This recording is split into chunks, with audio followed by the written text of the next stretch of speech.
Now, in an exclusive interview with The Early Show, New York Times bestselling author Christopher Anderson reveals the pact Dana made with her husband right after his accident, a pact that would keep him alive for another 10 years. And Christopher Anderson, author of Somewhere in Heaven, the remarkable story of Dana and Christopher Reeve, is with us live in the studio this morning. Good morning. Great to be here. I'm going to go back to the beginning of those pictures, those pictures of the two of them together for the first time Touching, in '87. isn't it? Amazing. Well, they fell in, it was love at first sight for Chris. They were both at the Williamstown Theater Festival. Chris was already a big movie star. She was singing. He walks into this cabaret, sees this beautiful 26-year-old girl up there on stage, and he said, I fell hook, line, and sinker at that moment. She had to be persuaded. She wasn't quite sure what he was up to.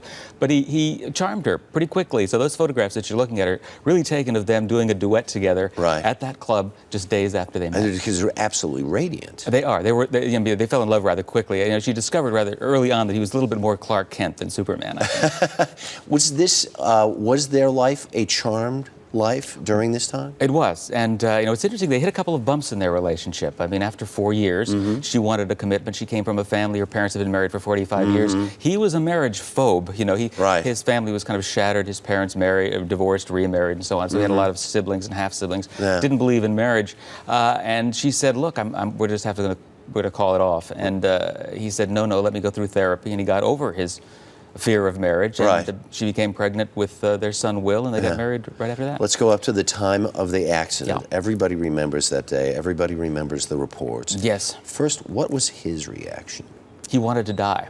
And I don't think people realize the extent to which he was insisting on pulling the plug. I spoke with Dr. John Jane, the surgeon who actually reattached Chris's skull to his spine.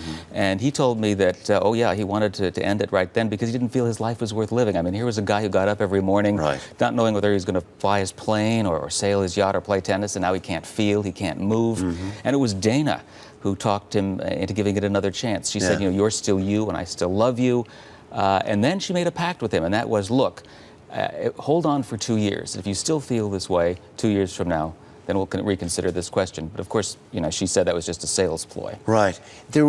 I think the thing that's so interesting about this is her reaction to this horrible accident.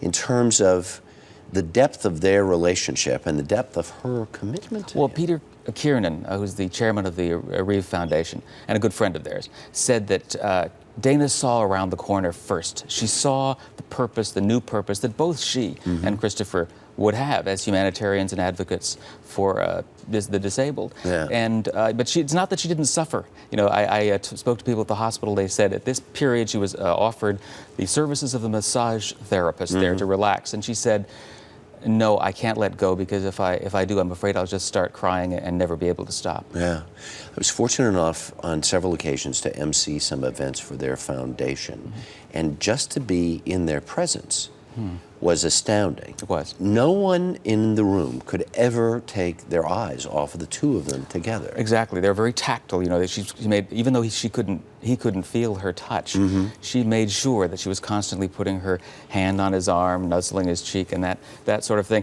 You know, the book really stresses too the extent to which she suffered following his death. A lot of people don't realize. I think that you know, within months of Chris's unexpected death in 2004, she suffered the sudden loss of her mother, whom she was very close to. She was diagnosed with stage 4. Stage 4? Lung cancer. And what did she say? She said, I wished I'd smoked all my life if I knew it was going to end up exactly. People would call her up and say, is it true? And she'd say, yeah, can you believe this now? She kept a sense of humor. But that was the other thing, too, because it was beyond stoicism. I mean, she was like, you know, this is the hand I was dealt, at least as best we know. It's more, you know, she wasn't just resilient. I think she was joyful about life, and I think that really came through. She made jokes about being called a saint all the time.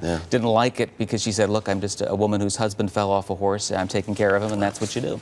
Christopher Anderson, thank you so much. Great hearing. Do appreciate it. To read an excerpt from Somewhere in Heaven, go to our website, earlyshow.cbsnews.com.